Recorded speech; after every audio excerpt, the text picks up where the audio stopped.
سوق ارض الدوله في غرفه التجاره والصناعه والخدمات، وانا كنائب رئيس ديال الغرفه خصصنا مليون ديال الدرهم.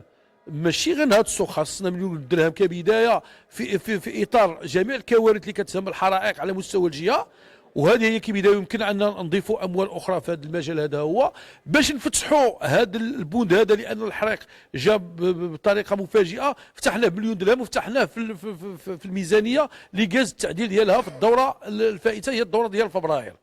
فمنين جوزنا هاد المليون الدرهم والان صدقات عليها وزاره الماليه، اشرت عليه، كيبقى اشكال اخر هو الطريقه ديال الصرف ديال هاد المليون الدرهم في هذا المجال هذا هو. فكنا عملنا اننا نعملوا جمعيه ديال التضامن مع المهنيين.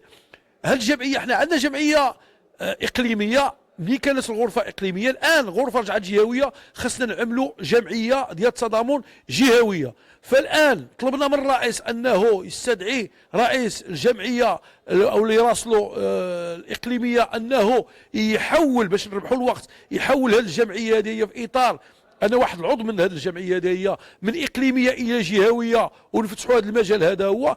الا انه باش نكونوا واضحين، بغينا نصرفوا هذا المال هذا هو، هذا مليون درهم باش تصرف ماليا في شي مجالات يمنع من القانون، كيمنع هذا المجال هذا هو. فاللي تنصح يعني النصيحه اللي كانت من واحد مجموعه ديال الخبراء وكذلك اللي تسمح به القانون، هو انها تكون مساهمه في واحد المجال معين، وهذه المساهمه هذه تكون باتفاقيه شراكه مع الجمعيه ديال التضامن الجهويه. وديك الساعه نجلسوا مع التجار نشوفوا الحاجيات ديالهم ان شاء الله. الان حنا كنا بغينا ندخلوا في هذا الشيء ديال الخيام وهذا، الان هذا الشيء هذا مشى بالفضل ديال السيد الوالي صاحب الجلاله على ولايه طنجه، والحمد لله كاين مجهودات هذه الجماعه في هذا المجال هذا هو. ولكن حنا في هذا المجال راه الامور ماشيه في الطريق الصحيح ديالها.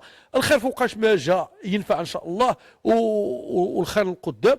وهذا المليون درهم الغرفه راه خاصاتها داخل الميزانيه وكاينه في الميزانيه ديالها، وغتكون على شكل مساهمه لصالح هذا التجار هذا هما، ويمكن فتحوا تجار اخرين على مستوى المدن الاخرى ديال الجهه.